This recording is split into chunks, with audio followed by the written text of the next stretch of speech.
Okay, buddy, it's absolutely unofficial, so you can say fuck as many times as you want. But I know it's never stopped you. You official, non-official. You're famous for doing this. You're famous SEO angry man. You always say what you think, even if you face Google or something. Especially if you face Google.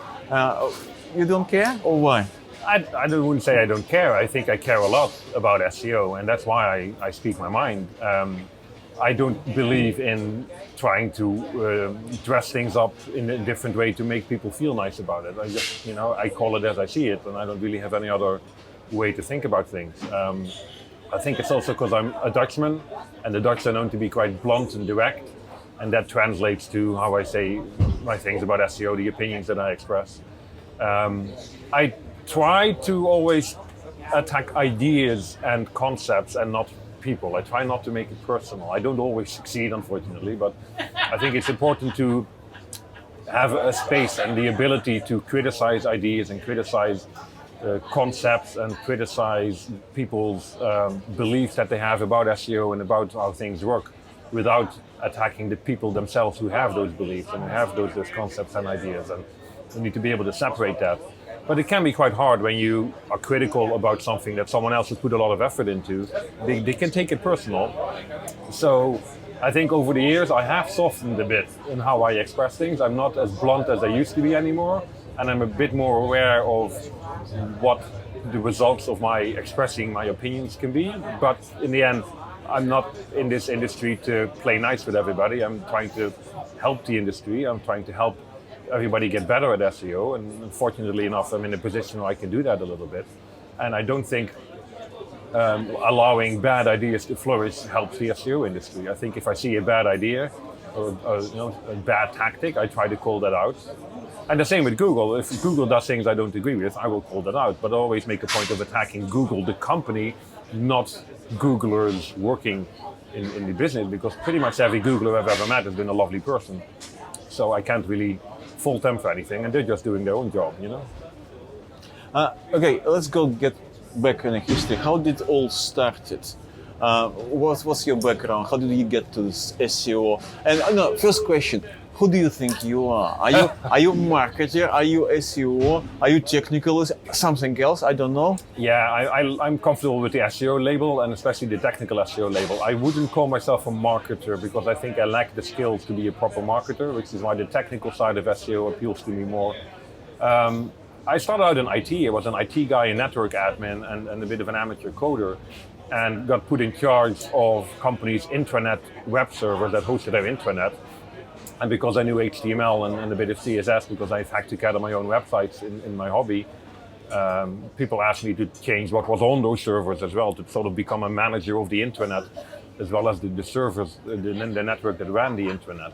And then I graduated to the internet side of things within that company. Became an international webmaster, which is still the coolest job title I've ever had, and got put in charge of getting more traffic to websites in general. So dabbled in all kinds of different tactics: email marketing, paid advertising, and SEO. And I realized SEO is the one I like the most. It's the one that I've been doing already as a hobby for my own website for many years. So I decided to specialize in that. And because of my technical background, the technical side of SEO was a natural thing for me to specialize in.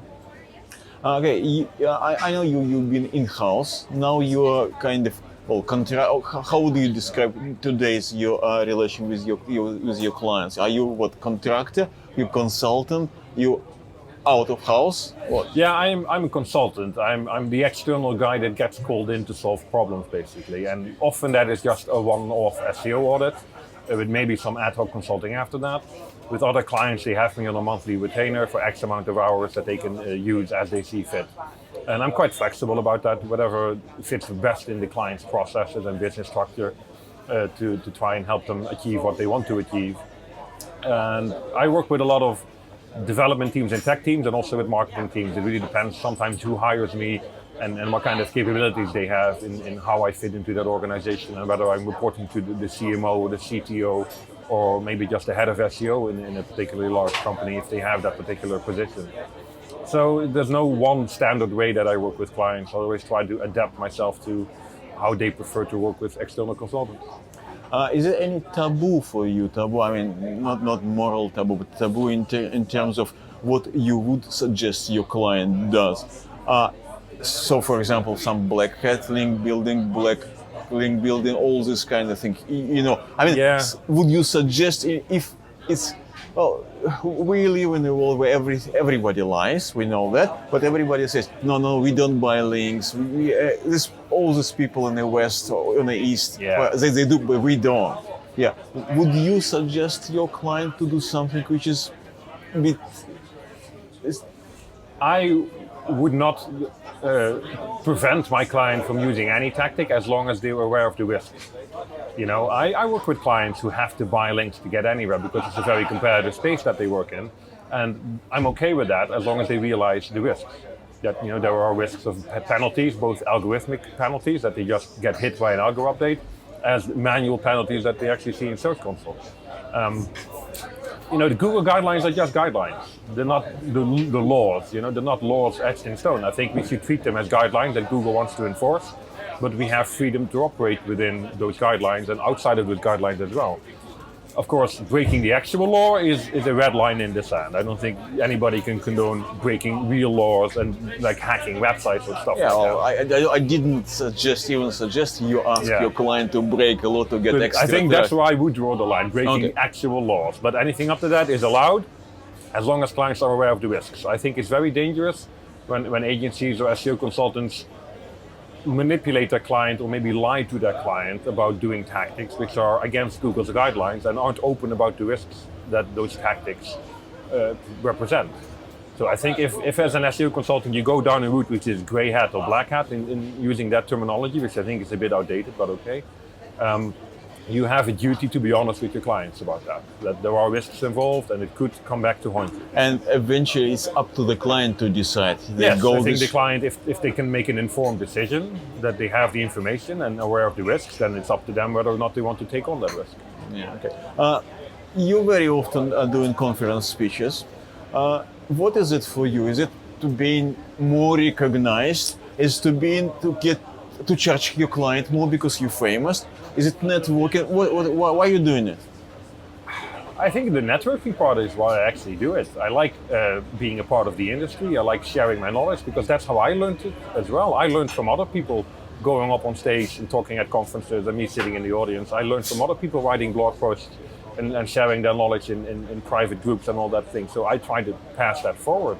And that's what I want to do with the conference talks.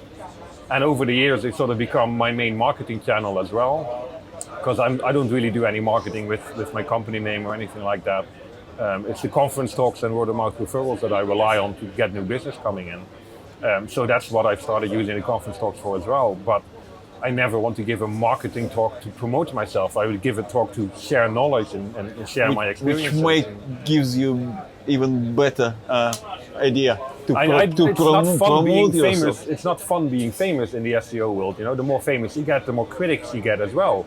And when I was not famous, when nobody heard about me, I was one of those critics as well. Bad publicity is better than no publicity, no? I suppose so, but you know, it comes with its downsides. You know, it's not always all fun and glamorous. And you know, we don't get paid to do speaking gigs. People think that we must make money off these speaking gigs. We don't. No, at most you get your hotel and flights paid by the organizers, but that's it. You still have to make your own way there. You have to put the effort in to make your deck. You don't get paid for those gigs. So At least I don't, and I think most speakers in SEO don't get paid for the talks that they do. Do you prefer big established conference or like this one, which is take it off and it's first for them, first outside Yeah. of United Kingdom in your home country? So which one do you prefer? I've done a lot of big conferences, and you can sort of get lost in them a little bit, like in a Brighton SEO or a Popcorn. But I do like them because there's so many people there who you can then hang out with. But I enjoy the smaller conferences more because you get more direct contacts with other people, you get better chances to network, and you can do more deep dives, and you have more interesting conversations in general. Whereas at the big conference, you get to spend like 5 minutes with one person, another 5 minutes with someone else, and it can feel very rushed and very shallow. So these sorts of smaller conferences, smaller events, I get more value out of those and I enjoy doing them more.